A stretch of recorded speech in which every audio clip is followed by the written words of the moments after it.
tudo Ele deixou, será que nós também podemos deixar tudo também por Ele?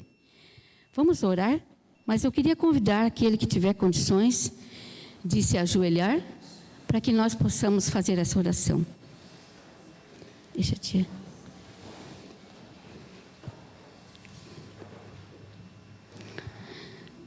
Santo, Santo, Santo Deus. Estamos em Tua casa de adoração, muito agradecido. Nós passamos esse dia na Tua presença, com lutas, vitórias, e a maior delas é estarmos aqui para participar dessa semana tão abençoada, onde a palavra do Senhor tem sido aberta, esclarecida a nossa mente muitas dúvidas e nos ajudando a ver como que é confiar, esperar e entregar-se ao Senhor. Perdoa os nossos pecados, se em algum momento nós o entristecemos, para que nada impeça que Teu Santo Espírito possa estar no nosso coração. Ser como o pastor que vai logo mais trazer a palavra, que nós possamos estar com a mente aberta para aceitá-la e que haja transformação em nossa vida. Muito obrigado por tudo que o Senhor já nos deu, principalmente pela sua vida e pela oportunidade de um dia estarmos junto contigo. Toda honra, toda glória seja dada a Ti, meu Deus e meu Senhor. Em nome de Jesus, amém, Senhor.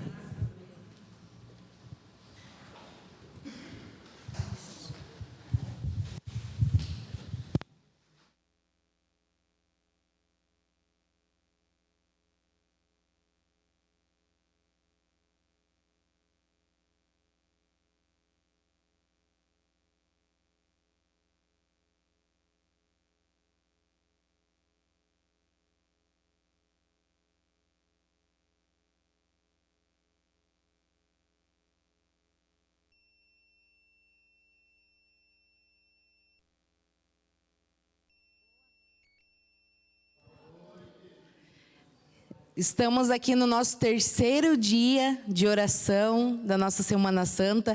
Que bom que você está aqui. Então, para todos que estão aqui agora, todo mundo pegou o papelzinho, o número? Maravilha. Elias, até os 50, tá? Vamos rodar então.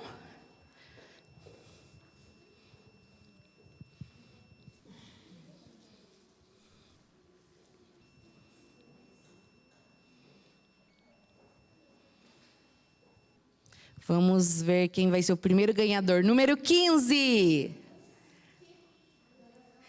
Lolo, olha, a segunda noite que essa princesa vem e a segunda noite que ela ganha, olha só. Parabéns, princesa. Vamos para o próximo número. Chacoalha. 42.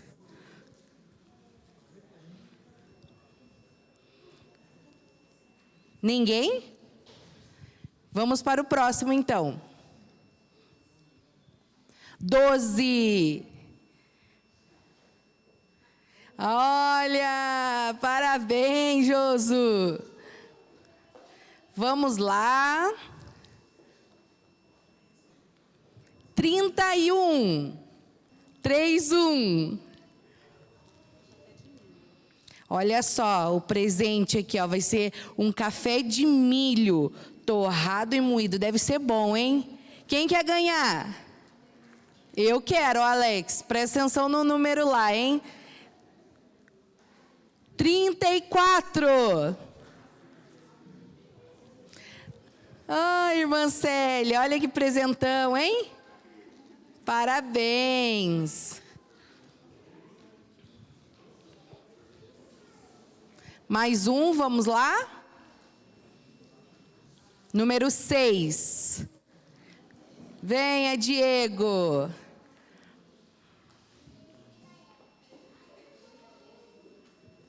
Pode rodar o próximo. 5.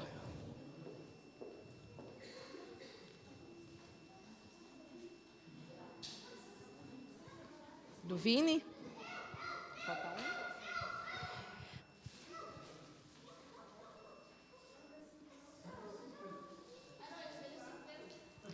O seu é 50, meu amor.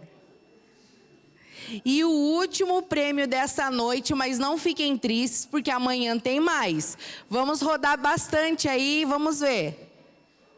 36. Nossa, olha que legal a família. Só faltou o Thiago ganhar, hein? Amanhã você ganha. Obrigada a todos e amanhã não faltem, você que está em casa, vem para cá para participar da Semana Santa com a gente, que está sendo bênção.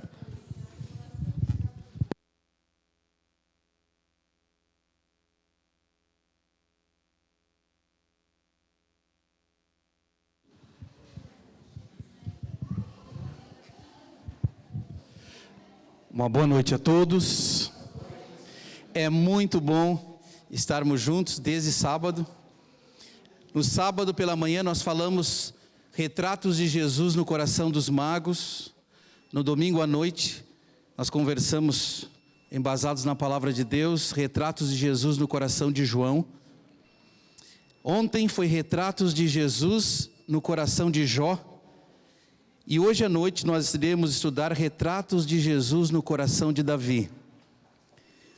Mesmo no Antigo Testamento, a graça de Deus capacitou os patriarcas, o povo de Israel, a se manterem firmes pela graça de Deus. Tanto no Novo quanto no Antigo Testamento, a salvação sempre foi pela graça, nunca pelas obras, nunca. O ser humano por si só não tem nenhuma condição de salvar-se. Por isso Jesus Cristo veio a este mundo e morreu em nosso lugar. Muito bom vê-los. Vocês que estão nos assistindo aí virtualmente, pelas redes sociais, que a graça de Deus possa alcançar o seu coração aonde quer que você esteja. Tá bom? Nesse momento eu vou convidá-los a curvar a fronte e nós vamos pedir que o Espírito Santo seja o mensageiro mais uma vez essa noite. Querido Deus, nós iremos abrir a Tua palavra agora e nós te agradecemos pela maneira maravilhosa como o Senhor tem se manifestado a cada noite aqui entre nós e no coração de cada um daqueles que nos assistem pelas redes sociais. Que eles possam ser grandemente abençoados, assim como nós que estamos aqui presencialmente. Que ao abrirmos a Tua palavra, o Teu Espírito, Senhor, possa fazer arder o nosso coração, em nome de Jesus, o nosso Salvador. Amém. Abram a Bíblia em 1 Samuel. 1 Samuel, capítulo 17, e nós leremos o verso 1 e alguns versos. Como são alguns versos, vamos ler o verso 1 do capítulo 17, depois eu vou direcionando e vocês vão acompanhando comigo. Vou esperar todos encontrarem 1 Samuel, capítulo 17.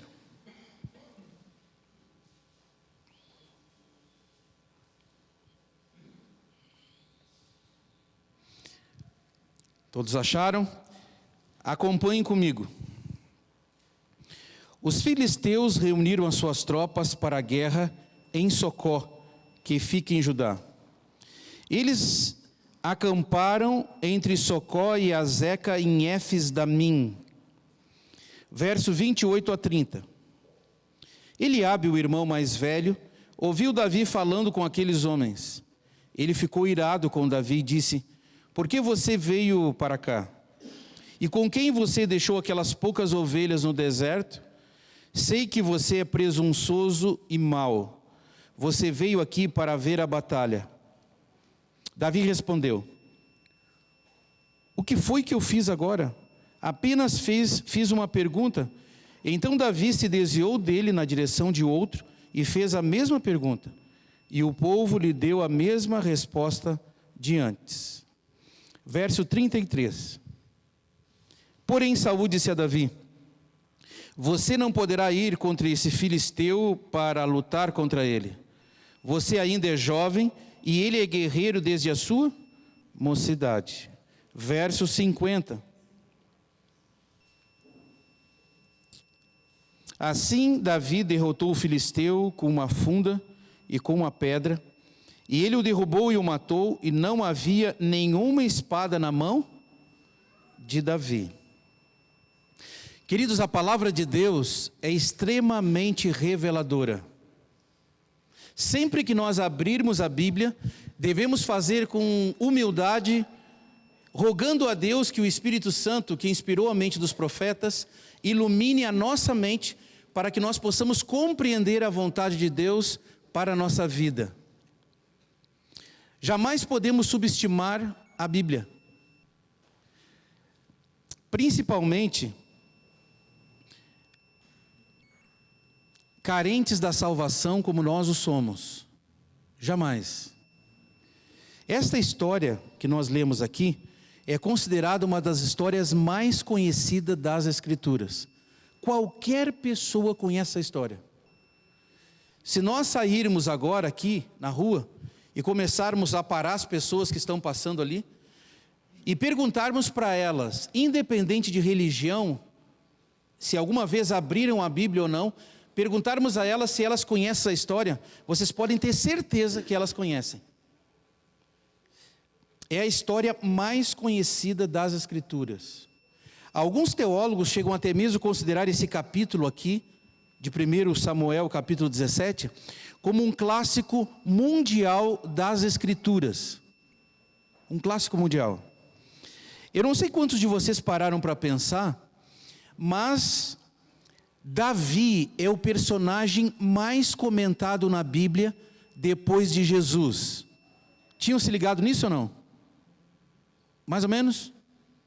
Só Jesus é mais comentado na Bíblia depois, aliás, é mais comentado na Bíblia do que Davi. Davi é mais comentado na Bíblia depois de Jesus. Incrível isso, não? Querem ver um exemplo? Nós temos na Bíblia em torno de 66 capítulos que falam sobre Davi. O Novo Testamento tem 55 versículos que falam sobre Davi. Davi é o personagem mais comentado na Bíblia depois de Jesus. Este capítulo, ele narra o momento em que Davi tornou-se conhecido para Israel, mas não só para Israel. O que acontece neste capítulo fez de Davi um personagem conhecido mundialmente, naqueles dias e no decorrer dos séculos. Todos nós conhecemos essa história, como eu disse, é uma história conhecidíssima, né? Quando nós estamos lendo esse capítulo, há uma tendência nossa a sermos levados euforicamente, né, para o momento em que Davi derruba Golias. História conhecidíssima, tem muitas músicas, poesias. Eu pelo menos conheço umas 4 ou 5 músicas de coral, de quarteto, que falam sobre esta história. Muito bem. Retratos de Jesus no coração de Davi. A Bíblia diz, no verso 1 do capítulo 17, observem aqui, vamos começar a analisar o texto. Os filisteus reuniram as suas tropas para a guerra em Socó, que fica em Judá. E eles acamparam entre Socó e Azeca, em Éfes-Damim. Já fazia algum tempo que os filisteus, eles não ousavam desafiar Israel. Não que eles tivessem medo de Israel, eles tinham medo do poder que acompanhava Israel. Eles tinham medo.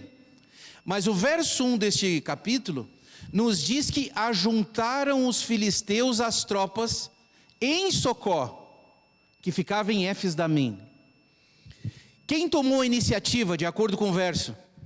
Os filisteus. Eles ajuntaram as tropas, portanto, eles tomaram a iniciativa. O que levou os filisteus a terem tamanha confiança de desafiar Israel? Nós sabemos muito bem, pelo capítulo, que foi Golias. Golias foi o motivo deles ousarem desafiar Israel. E eles reuniram as suas tropas em Éfes-Damim. A palavra Éfes-Damim significa fronteira de sangue. Por que fronteira de sangue? Porque normalmente quando Israel ia pelear, guerrear, Israel ia para essa região de Éfes-Damim. Por isso fronteira de sangue. Éfes-Damim ficava aproximadamente em torno de 24 a 29 quilômetros da onde Davi morava. Mais ou menos isso. 24 a 29 quilômetros. Possivelmente, Davi tenha feito essa trajetória em torno de 4 a 5 horas, mais ou menos. É curioso que Davi era o filho mais novo da sua família, era o caçula. Jessé, de acordo com a Bíblia, ele era entrado em dias, ele já tinha uma certa idade. E ele, sem saber notícias dos três filhos que estavam servindo ao exército de Israel contra os principais inimigos de Israel, que eram os filisteus, Jessé, sem saber notícia, chama Davi. Davi era o menor, era o caçula. E Jessé envia Davi. É curioso isso, por que ele não enviou outro filho? Um filho mais velho, depois dos três que estavam servindo o exército, mas Jessé envia Davi. Ellen White, a escritora cristã, ela nos diz que alguém maior do que Jessé estava enviando a Davi. O que chama a atenção é o motivo que ela comenta. Ela diz o seguinte, que os soldados de Israel estavam correndo perigo. Quem que Deus envia?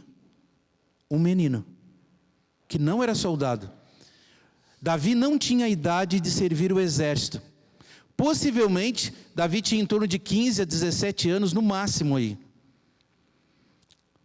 Alguém maior do que Jessé estava enviando a Davi. Motivo? Os soldados de Israel estavam correndo perigo. Muito bem. Eu não quero me ater em Golias, porque essa história é muito conhecida. Mas eu quero chamar a atenção de vocês para 3 vitórias que Deus deu a Davi nesse dia. Querem conhecer as vitórias ou não? 3 vitórias que, se Davi não tivesse obtido, ele não teria chegado na 4ª vitória, que mudou a história dele, que projeta Israel novamente no cenário daquela época como um povo do Senhor. 3 vitórias. Mas antes de analisarmos as vitórias, uma a uma, eu quero destacar aqui o motivo da autoconfiança dos filisteus. Os filisteus, nesta ocasião, eles tinham o monopólio do ferro. Isso mesmo, o monopólio do ferro. Como eles tinham o monopólio do ferro, eles não permitiam que os seus inimigos tivessem o quê? Espadas. E Israel estava incluído aí. Somente quem tinha espadas em Israel, era somente nesta ocasião, somente Saul e Jonatas. Tá, mas como que Israel brigava então? Israel brigava com funda, com flecha, com um pedaço de pau. E os filisteus tinham o monopólio do ferro. Imagine, quem afiava os equipamentos agrícolas de Israel a peso de muita prata eram os filisteus. Os inimigos até tinham uma espada ou outra de despojos de guerra, mas o que adianta uma espada cega? Eles tinham monopólio, então com isso eles afiavam ali os ferros. Mas a carta na manga dos filisteus para terem essa confiança, para irem para a região de Éfes-Damim, foi Golias. A palavra Golias significa exílio. Possivelmente, alguns teólogos chegam até mesmo a concluir que Golias não era um filisteu de nascimento, mas ele tenha crescido entre os filisteus. Nós não sabemos, mas o nome Golias significa exílio. A confiança. Golias tinha 2,99 metros. Eu tenho 1,69 m, 68. Já estou aumentando aí, mas é 68 mesmo. E diz que depois que a gente vai ficando mais velho, a gente vai diminuindo. Eu acho que isso está acontecendo comigo. Tristemente, está te acontecendo comigo. Então vou tentar aqui ter uma ideia. Aqui vocês vão ter uma ideia, certo? Eu tenho 1,68 m. Vocês têm que dobrar o meu tamanho. Dobrar o meu tamanho e diminuir um pouquinho, né? Porque eu tenho 1,68 m, Golias tinha 2,99 m. Então vamos lá, dobre o meu tamanho aí. Você que está em casa, tente ter uma noção mais ou menos. Vamos lá, dobre o meu tamanho. Eu me curvo um pouquinho, né? Se dobrar um pouquinho, aí diminui um pouco. Golias encostava nesse teto aí ou não? Ele meio que entraria curvado aqui, certo? 2,99 m. Golias pesava aproximadamente 300 quilos de pura massa muscular e extrema habilidade. Não era só 300 quilos, era 300 quilos de pura massa muscular e extrema habilidade. Eu imagino Golias entrando no octógono do UFC. 300 quilos, 2,99 m. Para começar, eu acho que ele teria dificuldade de ter adversário, né? Porque no UFC tem que bater o peso dos lutadores, certo? Independente da idade e altura, é peso. Eu imagino Golias entrando no octógono do UFC, ou tentando encontrar um adversário. A ponta da lança de Golias pesava 7,2 kg. Isso está tudo na Bíblia, tá? Vocês confiram lá. 7,2 kg. A couraça que ia no peito de Golias pesava 57 quilos. E alguém se aventurou a fazer um cômputo geral da armadura de Golias, mas só destacando a couraça, 57 quilos. Possivelmente poderia ser o peso de Davi, só a couraça que ia no peito dele. Por quê? Um garoto de 15, 16 anos, muito bem pode pesar 57 quilos. Temos aqui a liderança dos desbravadores. Nós podemos ter desbravadores, se bem que na liderança já, 15, 16 anos aí, pesando 57 quilos. Alguém se aventurou a computar tudo, fazer um cálculo geral da armadura de Golias. E sabe qual é o cálculo que se chegou? A armadura de Golias pesava em torno de 115 a 117 quilos, só de armadura. Só a título de comparação, nós podemos pegar o máximo de armadura que um soldado normal usava naquela época. E o máximo que um soldado normal usava naquela época era 27 quilos de armadura. Só a efeito de comparação. Golias 115 a 117 quilos. Dá para entender o motivo da autoconfiança dos filisteus? Por isso que eles foram para a região de Éfes-Damim. Toda vez que Israel ia pelear, guerrear, Israel já se dirigia para aquela região. E agora os filisteus, eles tomaram a iniciativa. Há 40 dias, Jessé não sabia notícia, certamente preocupado, muito tempo, Jessé enviou a Davi. Alguém maior do que Jessé enviou Davi. E a primeira vitória de Davi nesse dia, sabe onde está? Querem encontrar ou não? Vamos lá, querem ou não? Eu posso pular essa primeira vitória aí? Já que vocês estão insistindo, vamos lá então. Então vamos lá. A primeira vitória de Davi nesse dia está registrado exatamente no verso 30. Aqui está a primeira vitória de Davi nesse dia. O verso 30 diz assim: então Davi se desviou dele na direção de outro e fez a mesma pergunta. E o povo lhe deu a mesma resposta de antes. Vamos contextualizar esse verso.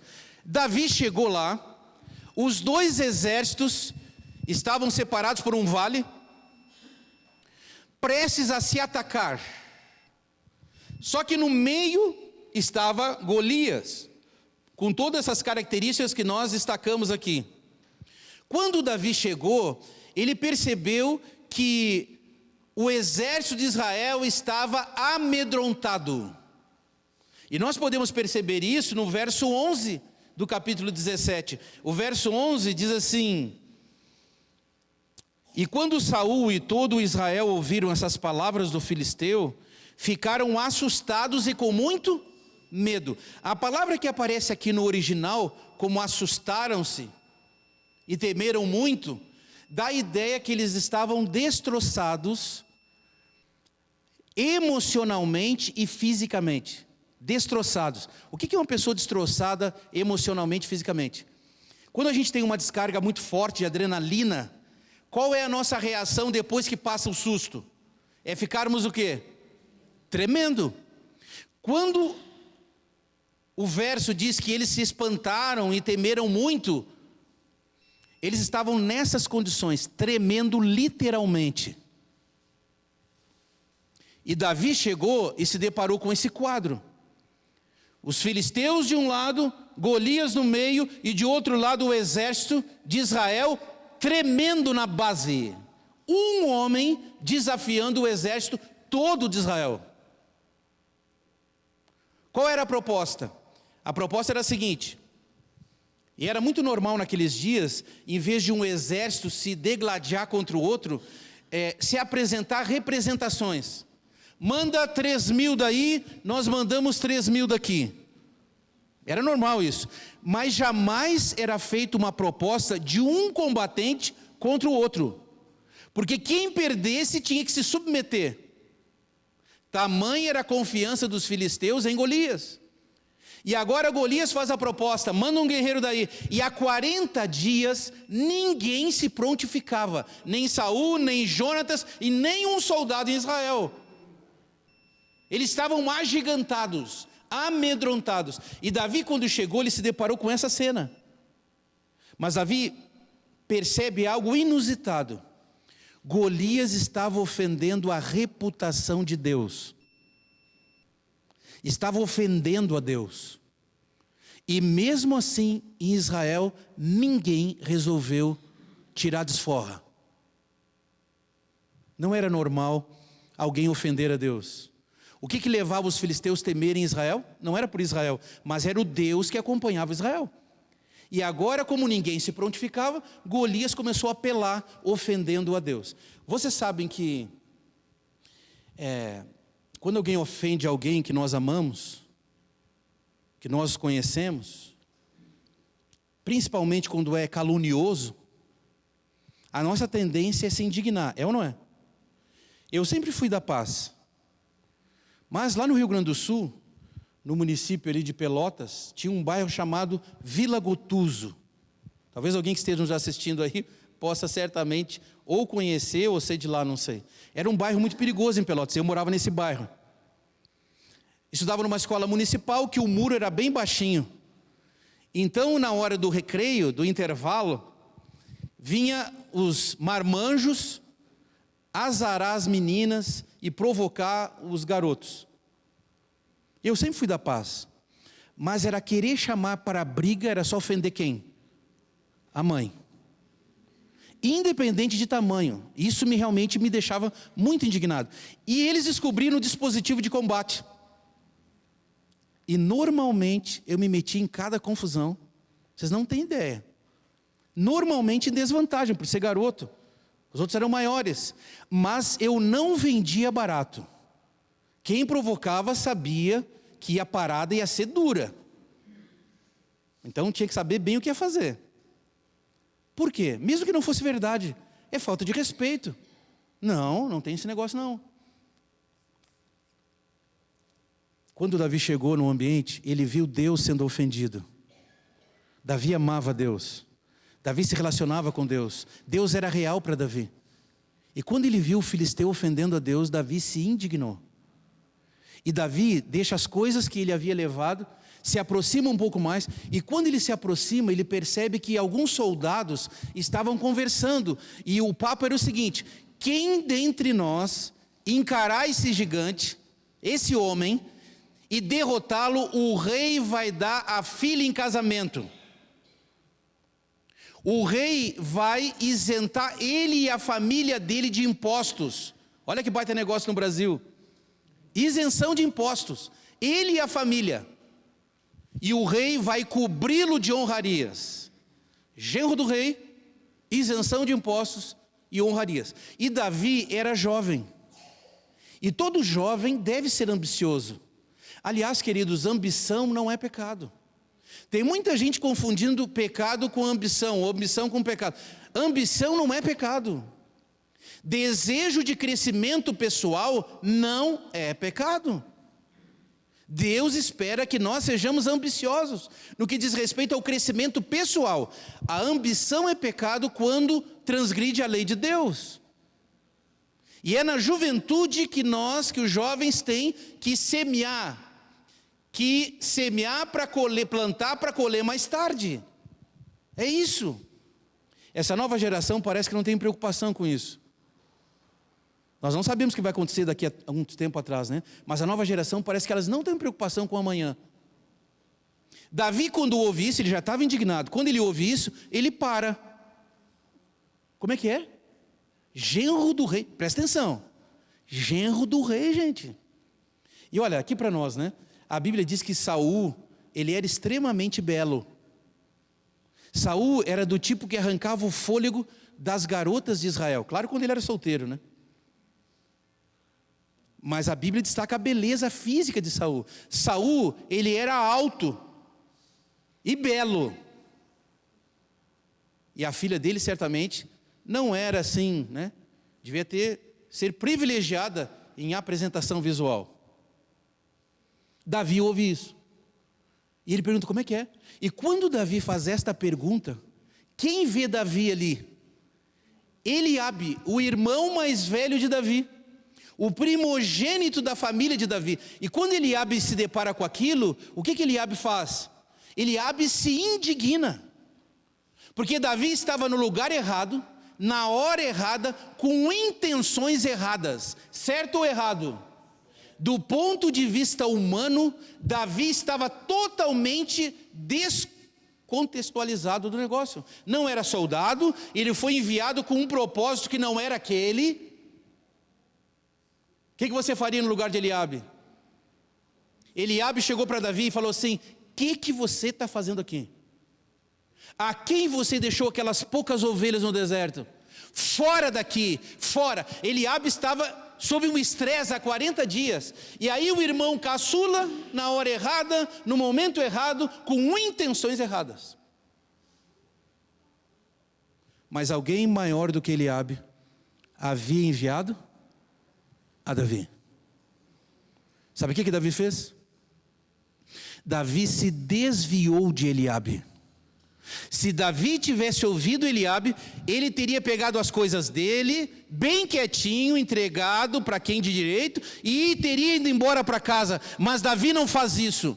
Davi não faz isso. Davi se desvia do irmão, dizendo, o que eu fiz? Não fiz nada, eu só fiz uma pergunta. E a Bíblia diz no verso 30 do capítulo 17, que Davi se desviou de Eliabe e tornou a perguntar. E eles responderam como antes. A primeira vitória de Davi nesse dia, queridos, foi se desviar de Eliabe. E eu pergunto para você essa noite que está nos assistindo virtualmente, a vocês que estão aqui presencialmente, quem são os Eliabes da sua vida que você vai ter que se desviar para obter as grandes vitórias de Deus na tua vida? Eliabe aqui pode representar e representa aquelas pessoas do nosso fórum de intimidade, que nos conhecem muito bem, que sabem quem nós somos, que até estão bem intencionadas para nos proteger, mas que não estarão sendo usadas por Deus. Porque Deus vê o que o ser humano não vê. Eliabe via em Davi um caçula, o irmão que cuidava das ovelhas. Deus via em Davi o futuro rei de Israel. Quem são os Eliabes? Deus tem muitas vitórias para conceder a nós. Mas aparecerão os Eliabes. Eliabe naquele momento não estava sendo usado por Deus, mesmo sendo bem intencionado. Eliabe aqui pode representar uma esposa que não é cristã, ou que é cristã, mas não é comprometida com o cristianismo. Eliabe aqui pode representar um marido que não é cristão, ou que não é comprometido com o cristianismo. Você quer vir à igreja presencialmente, e o Eliabe está lá. Não vai na igreja não. E se você vai na igreja, quando você volta, o Eliabe está de cara amarrada. O que você tinha que fazer na igreja? E a janta? A janta eu deixei pronta, mas está fria. Você deixou pronta, mas está fria. Tinha que estar quente. Eliabe aqui pode representar um namorado que não é cristão. Eliabe aqui pode representar uma namorada. Eliabe pode representar e representa aquelas pessoas do nosso fórum de intimidade, que querem o melhor, que se acham em condições de opinar sobre as nossas escolhas, as nossas decisões, no que diz respeito ao fazer a vontade de Deus. Eu pergunto para você essa noite, quem são os Eliabes da sua vida? Eliabe pode ser o seu esposo, a sua esposa. Eliabe pode ser o seu namorado, sua namorada. Eliabe aqui pode representar sua mãe. É isso mesmo. Você quer se entregar a Cristo, mas a sua mãe não quer. Você está conhecendo a vontade de Deus, mas a sua mãe não quer. O seu pai não quer. Eliabe aqui pode representar duas pessoas ao mesmo tempo, o pai e a mãe, que não querem que você siga, se entregue a fazer plenamente a vontade de Deus. Queridos, Deus tem muitas vitórias para a nossa vida. Deus quer fazer de você alguém extremamente diferente. Deus quer te conceder muitas vitórias, mas haverá necessidade de você se desviar dos Eliabes. Quem são os Eliabes? Davi se desviou de Eliabe. A segunda vitória de Davi nesse dia está no verso 33. Olha a segunda vitória. A segunda vitória de Davi está no verso 33. Olha o que nos diz a palavra de Deus. Porém Saul disse a Davi: você não poderá ir contra esse filisteu para lutar contra ele.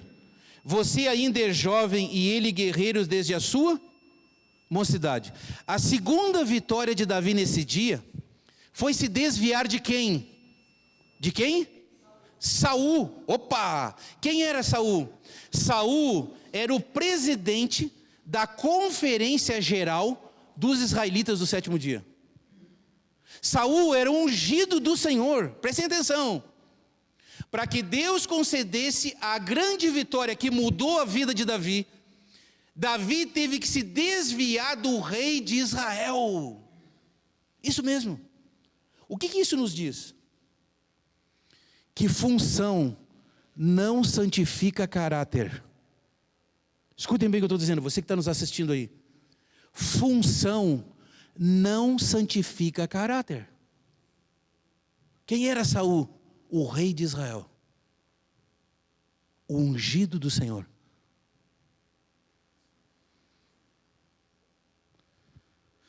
Quando a notícia correu, chegou para Saul.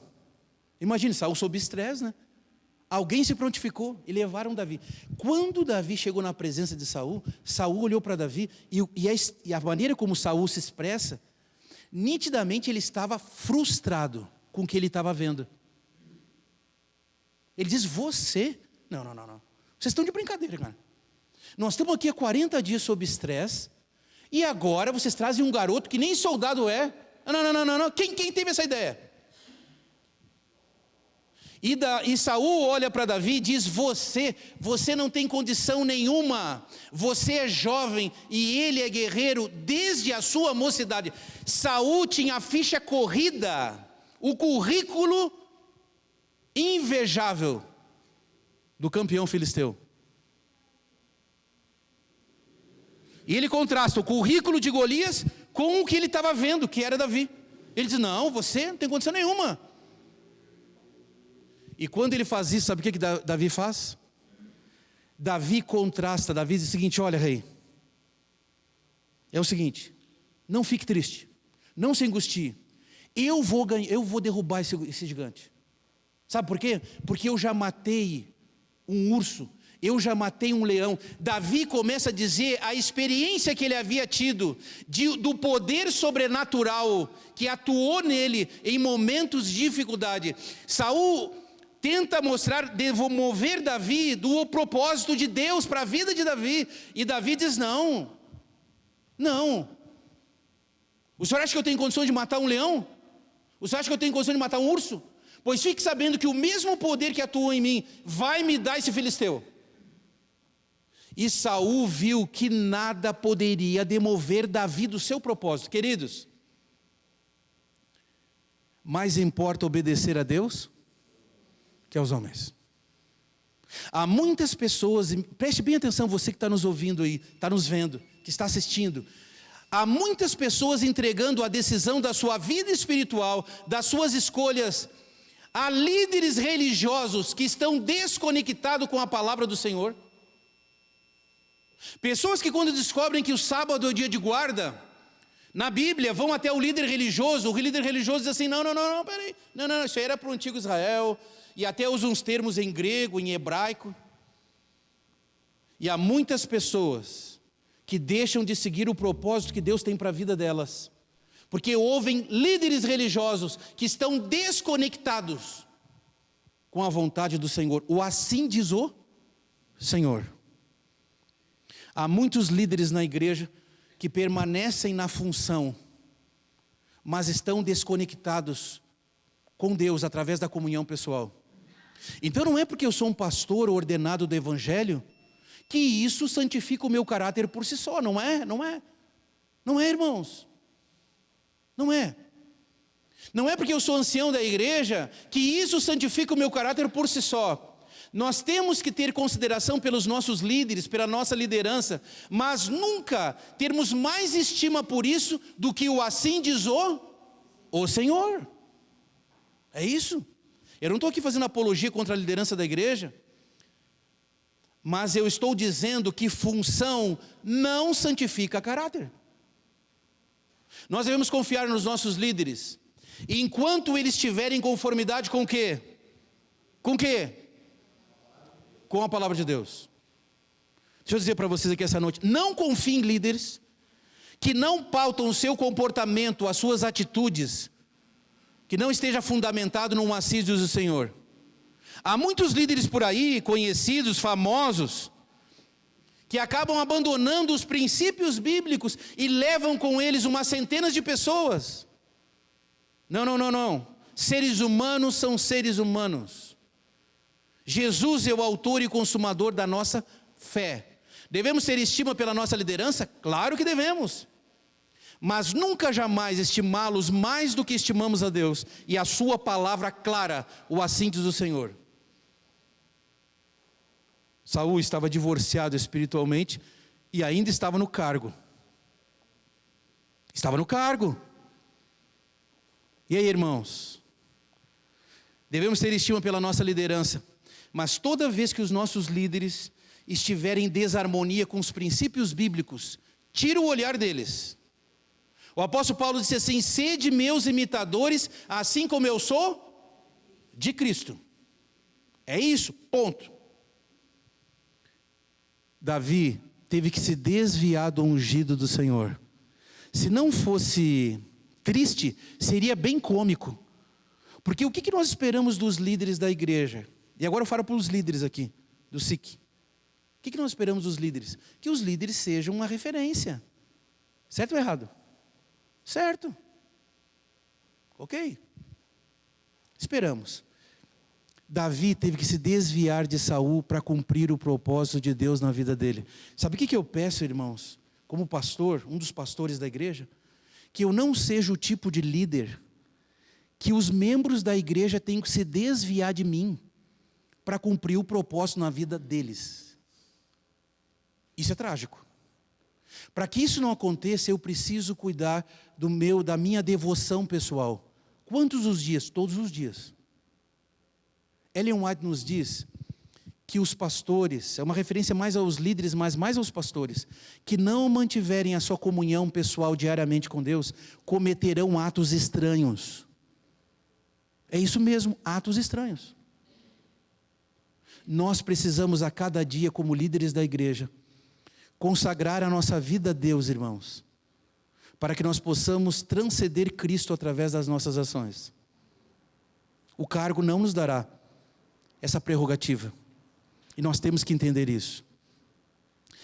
Segunda vitória de Davi nesse dia foi se desviar de quem? Saul. E ele se desviou, irmãos, Porque mais importa obedecer a Deus do que aos homens. Terceira vitória de Davi, com isso a gente vai fechar. Terceira vitória de Davi nesse dia. Querem saber ou não? Ou podemos fechar já? Querem saber? Então vamos lá. Então estão insistindo, eu vou ter que passar para vocês isso. Vamos lá então. A terceira vitória de Davi está exatamente no verso 50. Verso 50 do capítulo 17. Assim Davi derrotou o filisteu com uma funda e com uma pedra. E ele o derrubou e o matou. O que não havia na mão de Davi? Não havia nenhuma espada. O que os filisteus não deixavam o povo de Israel ter? Espada. E Deus concedeu a vitória a Davi, sem que ele tivesse uma espada na mão. Sabem por quê? Porque essa vitória não era de Davi, essa vitória era de Deus. E Deus usa as coisas fracas desse mundo para confundir as fortes. Deus é o Deus do impossível. Aquilo que é impossível aos homens é possível a quem? A Deus, irmãos. Para Deus conceder vitórias em nossa vida, nós temos que ir simplesmente em nome dEle, com a confiança nele, quando a batalha for dele. Ponto. Não havia espada na mão de Davi. Fantástico, não? Queridos, aquele dia, o milagre não foi jorrar água da rocha. Aquele dia o milagre não foi cair fogo do céu.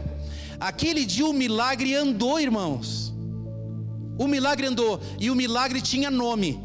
E o nome do milagre era Davi. Fantástico, não? O maior dos milagres que Deus pode realizar,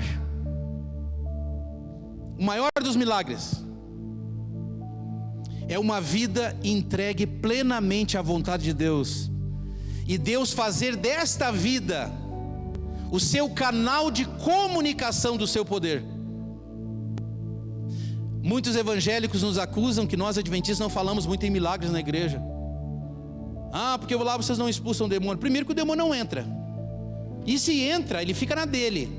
Porque lá nós falamos de Deus. Lá nós ressaltamos, e aqui ressaltamos o poder de Deus, não o poder do diabo. Tem cultos que não é culto de Deus, é culto do diabo, que só falam nele. Ué, que negócio é esse? A presença de Deus, o diabo não se manifesta. Na assembleia onde o Senhor é exaltado, Satanás não se manifesta. O milagre aquele dia tinha nome, e o nome era Davi. Esse é o maior milagre que alguém pode fazer.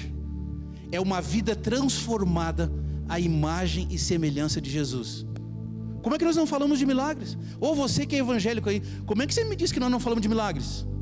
Claro que nós falamos. Nós falamos de milagre. Quer ver um milagre? A lei de Deus é impossível ser guardada pelo ser humano. Verdade. Só que algumas pessoas, como não conseguem entender esse processo dos 10 mandamentos, anulam a lei de Deus, e com isso diminui o poder de Deus. O poder de Deus, a lei, não é possível ser guardada por seres humanos. Só é possível mediante a atuação do poder de Deus na vida dela. E como é que isso não é milagre? É milagre.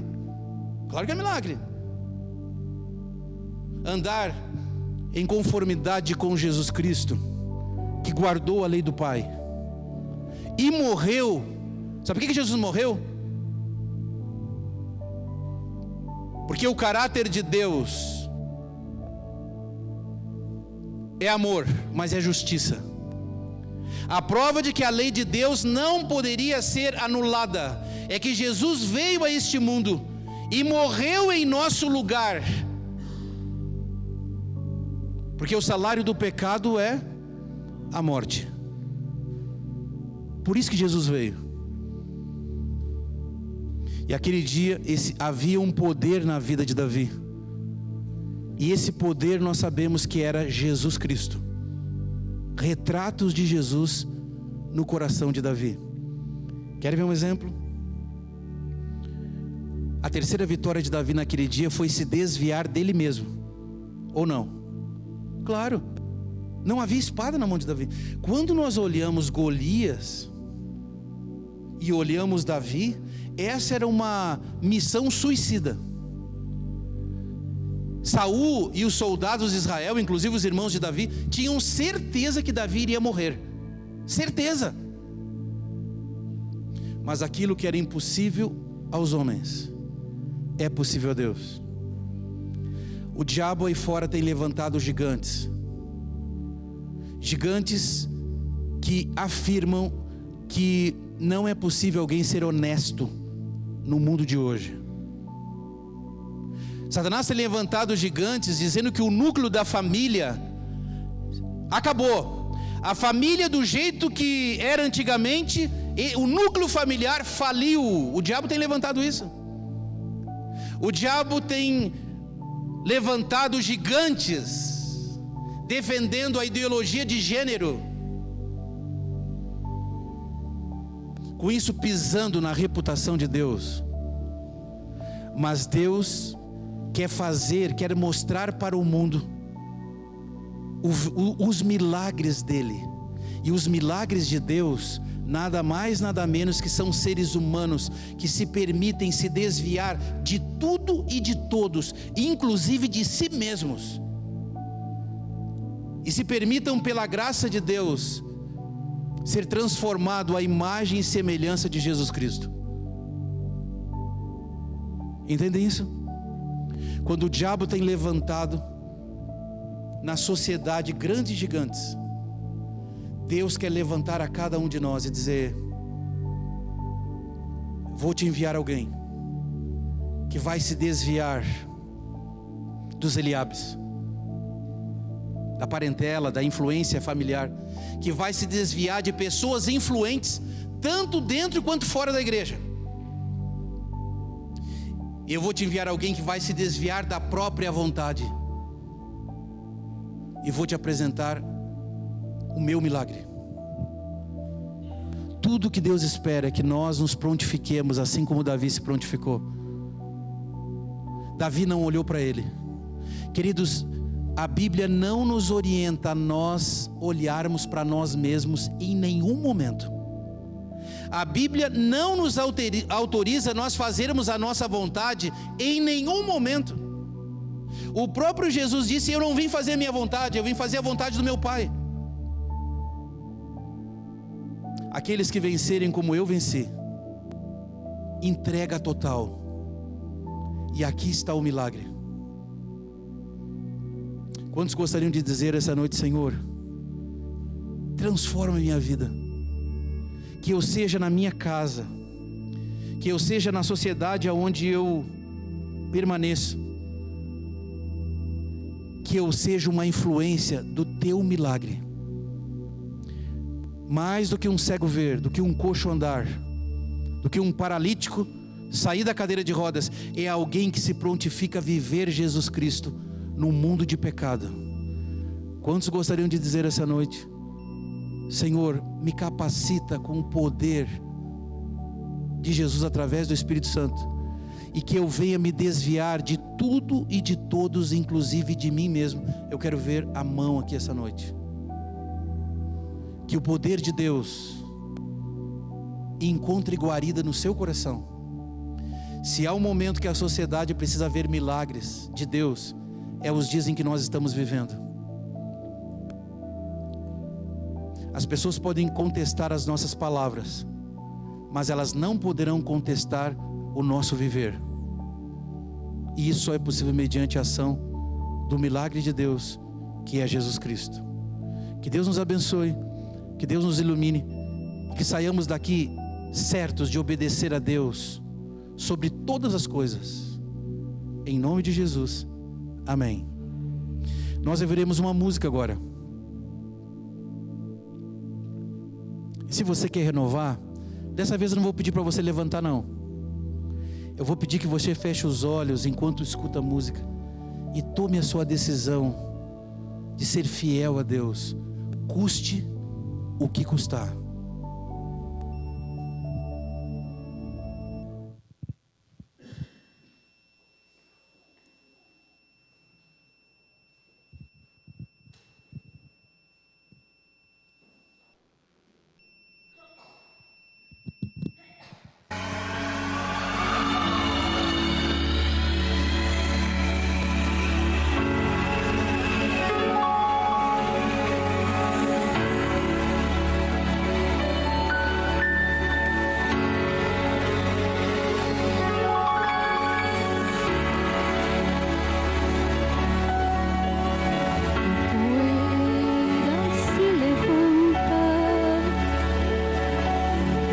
ao passar a multidão. São pessoas que precisam de amor e compreensão. Só um homem pode dar o que elas necessitam. Seu olhar tem emoção, sua voz tem muita vida. Ele é Cristo Salvador, segue os passos de seu Pai. Não tem roupas, não tem lar, mas seguro ele vai, cantando, chorando, mostrando amor. Sua vida sofrida não tem mais calor. Solta dos pés marcados pela dor. São cenas, cenários, retratos do Salvador.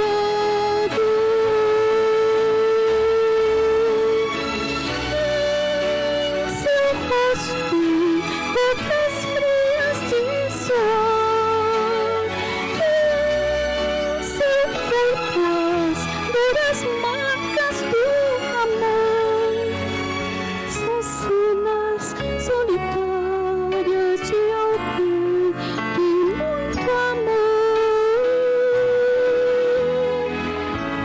Pinturas sem vida, cenários sem emoção.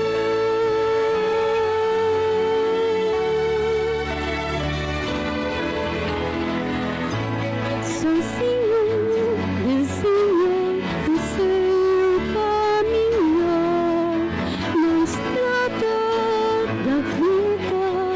Não tem descansar, só lembranças do passado que ficou. Tristezas na vida, retrato do Pai de amor. Cantando, chorando, mostrando amor. Sua vida sofrida não tem mais calor. Só nos pés marcados pela dor. São cenas, cenários, lembranças de um Pai de amor. Retratos do Salvador.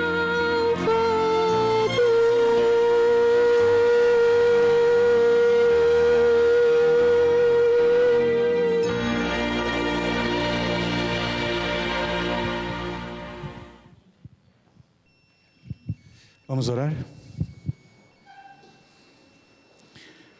Querido Deus, obrigado porque mais uma vez essa noite o Teu Espírito falou, Senhor, ao nosso coração.